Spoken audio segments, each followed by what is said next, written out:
Now moving from Washington to Hollywood, Indian-born filmmaker Mira Nair makes movies about ethnic identity, mixed marriages and tolerance. Her most recent film, The Reluctant Fundamentalist, is based on a novel and deals with the alienation of a young Pakistani in a post-9/11 world. I talked about it with VOA film reporter Penelope Poulou. The story in itself is very compelling. A young man who comes from Pakistan, very intelligent, gets a top position in Wall Street, gets the world in his feet, lots of money, and then 9/11 happens. Looks can be deceiving. I am a lover of America, although I was raised to feel very Pakistani. Changez, a son of an intellectual Pakistani family and a brilliant financial advisor, has everything going for him. A great job on Wall Street, a beautiful American girlfriend, connections. After 9/11, everything changes. He's heckled at the airport, profiled as a potential terrorist. He's profiled and basically feels marginalized and returns to his country.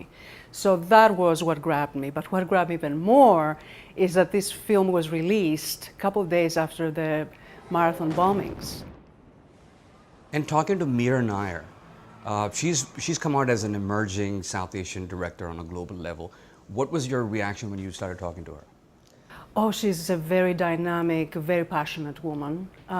She feels very strongly about global citizenship. Guys, let's make a movie here. And she feels that profiling based on your ethnic heritage or your religion should stop, because that is not a way for the world to find peace. We need a better form of global communication in order to seek peaceful solutions. I kind of connected to your interview with Mira and to the film as well, because when you say a smart, intelligent Pakistani, that kind of sounds like me.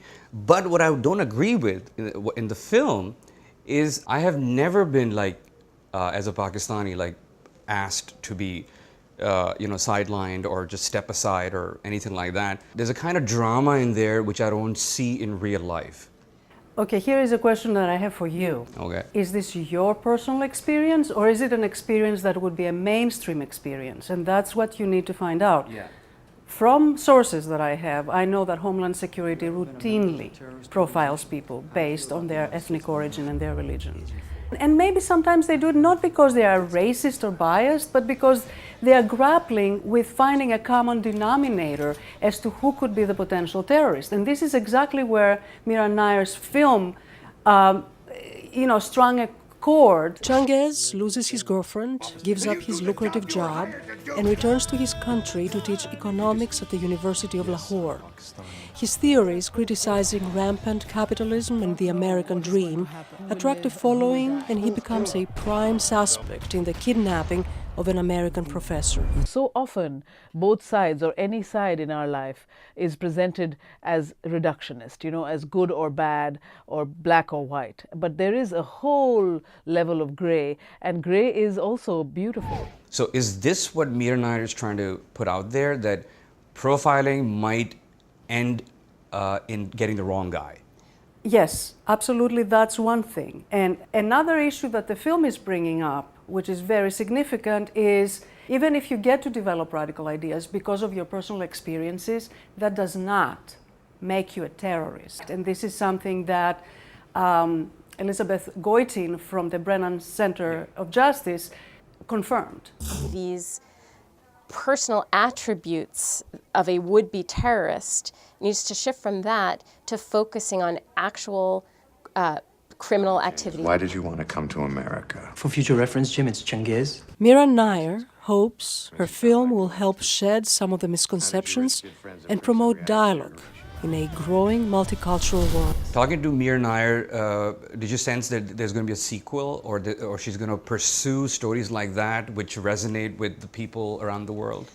She already does. All the stories that Mira Nair has done so far involved multi-racial, multicultural relationships.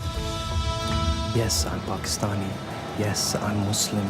But that's not all I am. She herself said how much she identifies with her dual nature, that she loves America, but she loves India. And actually, she even loves Uganda, where her family is from. So she says she feels that all these three spots are her home. She's a global citizen. And Mira Nair has quite the repertoire of films. She directed Vanity Fair, a film based on the 19th century book by William Thackeray, and more recently, Amelia, based on the life of Amelia Earhart.